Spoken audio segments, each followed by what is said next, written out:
ചിത്രസേനൻ എന്നുള്ള വ്യക്തി, അദ്ദേഹം അവിടുത്തെ ഒരു ഉദ്യോഗസ്ഥൻ കൂടിയാണ്, സെക്രട്ടേറിയറ്റ് എംപ്ലോയീസ് അസോസിയേഷൻ്റെ പ്രതിനിധിയും ഒക്കെയാണ്. അദ്ദേഹമാണ് ഈ ഗാനം രചിച്ചത്. അദ്ദേഹം നമുക്കൊപ്പം ഇപ്പോൾ അതിഥിയായി ചേരുന്നുണ്ട്. നമസ്കാരം ചിത്രസേനൻ. നമസ്കാരം. താങ്കൾ, എനിക്ക് തോന്നുന്നു കവി ചിത്രസേനൻ എന്ന് പറയുമ്പോഴാണ് കൂടുതൽ താങ്കൾക്ക് സന്തോഷമെന്ന് തോന്നുന്നു, അല്ലേ? അല്ല, പൂവത്തൂർ ചിത്രസേനൻ എന്ന് പറയുമ്പോഴാണ് എനിക്ക് സന്തോഷം കൂടുതൽ. ശരി. അപ്പൊ ഇത് വലിയ വിവാദമായി മാറിയത് ശരി. പൂവത്തൂർ എന്നുള്ളത് താങ്കളുടെ സ്വദേശമാണോ? എന്റെ ദേശമാണ്. എന്നെ ഞാനാക്കി മാറ്റിയത് എന്റെ ദേശമാണ്, പൂവത്തൂർ പ്രദേശമാണ്. അപ്പൊ അത് വിട്ടുള്ളൊരു കളിയില്ല. അപ്പൊ ഇതിനു മുമ്പും കവിതകളൊക്കെ രചിച്ചിട്ടുണ്ട്? ഭാർഗവൻ എന്നാണ്. ഇതിനു മുമ്പ് കവിതകൾ വെച്ചാൽ ഞാൻ 2 കവിതാ സമാഹാരം ഇറക്കിയിട്ടുണ്ട്.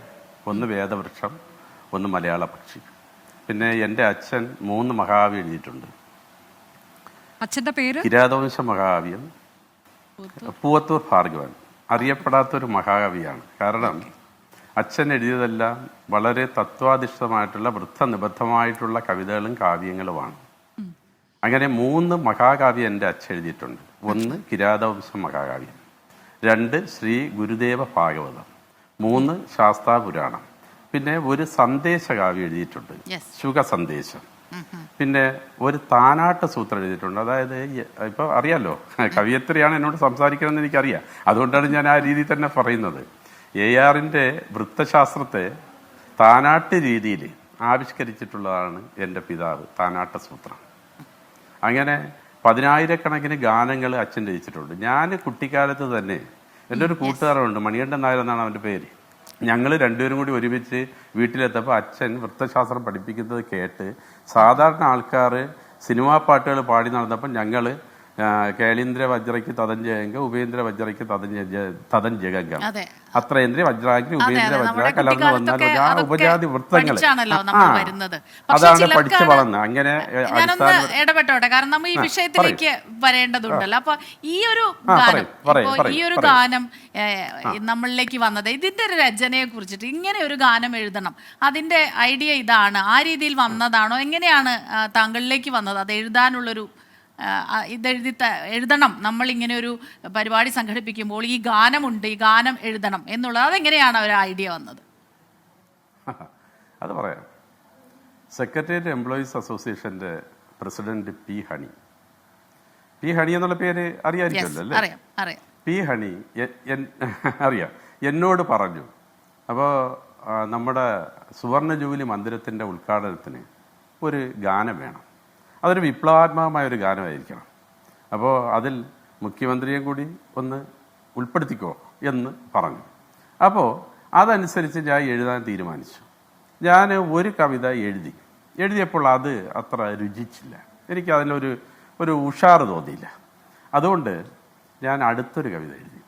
അടുത്തൊരു കവിത എന്ന് പറയുമ്പോൾ എഴുതിയത് രാത്രി 2:30 മണിക്ക് എഴുന്നേറ്റിരുന്ന് വെളുപ്പാൻ രാവിലെ 5:30 ആയപ്പോൾ 3 മണിക്കൂർ കൊണ്ട് ഈ കവിത എഴുതി തീർത്തു. ഞാൻ കവിത എഴുതാൻ തുടങ്ങുമ്പോൾ എൻ്റെ അച്ഛനെ എൻ്റെ മനസ്സിൽ വിചാരിച്ചുകൊണ്ടാണ് ഞാൻ കവിത എഴുതുന്നത്.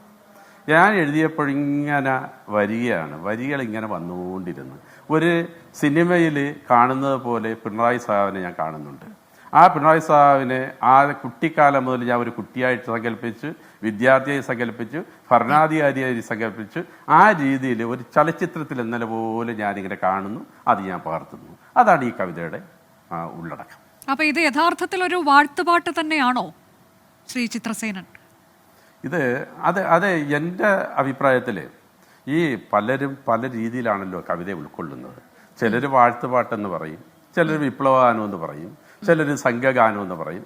എന്തായാലും ഒരു ഭരണാധിപൻ, അതായത് കേരളത്തിലെ ഭരണാധിപൻ കേരളത്തിലെ ജനതയെ തന്നിലേക്ക് എങ്ങനെയാണോ തന്നെ ജനതയെ സംരക്ഷിച്ചുകൊണ്ട് പോകുന്നത്, ആ സംരക്ഷകന് വേണ്ടി സമർപ്പിച്ചൊരു കവിതയാണ്. അതെ, അപ്പോൾ ഇത് യഥാർത്ഥത്തിൽ താങ്കൾ ഇത് എഴുതുമ്പോൾ താങ്കൾ ഇപ്പൊ പറഞ്ഞല്ലോ പിണറായി വിജയനെ മനസ്സിൽ കണ്ടുകൊണ്ട് എഴുതുകയാണ് എന്നുള്ളത്. അപ്പൊ അതൊരു സ്തുതിഗീതം എന്ന് തന്നെ പറയാം അല്ലേ? അപ്പൊ അത്തരം ഞാനും കൂടെ ഒന്ന് ഇടപെടാൻ. അപ്പൊ ഒരു ചോദ്യം കൂടെ ചോദിച്ചോട്ടെ ചേർത്ത്. അപ്പൊ അത്തരം വിമർശനങ്ങളെ, അപ്പൊ ഇപ്പൊ നമ്മളൊരാളെ കണ്ടു തന്നെ എഴുതുമ്പോൾ സ്വാഭാവികമായിട്ടും അതൊരു സ്തുതിഗീതമായി മാറുന്നു. അപ്പോൾ അതുമായി ബന്ധപ്പെട്ട് വരുന്ന വിമർശനങ്ങളെ, അപ്പൊ അതിനെ എങ്ങനെയാണ് ഉൾക്കൊള്ളുന്നത്? ഞാൻ പറയട്ടെ എൻ്റെ സഹോദരങ്ങളെ, ഈ വിമർശനങ്ങളെ ഒന്നിനും തന്നെ ഞാൻ സ്വീകരിക്കുന്നില്ല. കാരണം വിമർശിക്കണമല്ലോ, വിമർശിക്കുന്നവർ വിമർശിച്ചോട്ടെ, നല്ലതെന്ന് പറയുന്നവർ നല്ലതെന്ന് പറയട്ടെ, മോശമെന്ന് പറഞ്ഞവർ മോശമെന്ന് പറയട്ടെ. പക്ഷെ എനിക്ക് ആരോടും ഒരു വിരോധവും ഇല്ല. ഞാനിങ്ങനെ എഴുതിക്കൊണ്ടിരിക്കും. അംഗീകരിക്കുന്നവർ അംഗീകരിക്കുക, അല്ലാത്തവർ അംഗീകരിക്കേണ്ട, അത്രേ എനിക്കുള്ളൂ. കാര്യം ഞാൻ നേരത്തെ ഏതോ ഒരു മാധ്യമത്തിന് കൊടുത്തതാണ് ഈ കോഴിയുടെ കാര്യം ഞാൻ ഒന്ന് പറഞ്ഞിട്ടുണ്ടായി. ഈ കോഴിക്ക് മുട്ടയിടണമെന്ന് തോന്നുമ്പോൾ എവിടെയെങ്കിലും മുട്ട ഇട്ടേ പറ്റും, അറിയാമല്ലോ. അതേപോലെയാണ് എനിക്ക് കവിത എഴുതണമെന്ന് തോന്നി എത്ര ആൾക്കൂട്ടത്തിലായാലും ആളില്ലെങ്കിലും ഞാൻ എഴുതും. ആരെ പറ്റി എഴുതണമെന്ന് നോക്കി തോന്നിയാലും ഞാനതങ്ങ് എഴുതിയിരിക്കും. അല്ലാതെ ഞാൻ ആരുടെയും പ്രശംസയ്ക്ക് വേണ്ടിയോ ആരുടെയും വിരോധത്തിന് വേണ്ടിയോ ആരുടെയും മത്സരിക്കാൻ വേണ്ടിയോ അല്ല ഞാൻ കവിത എഴുതുന്നത്.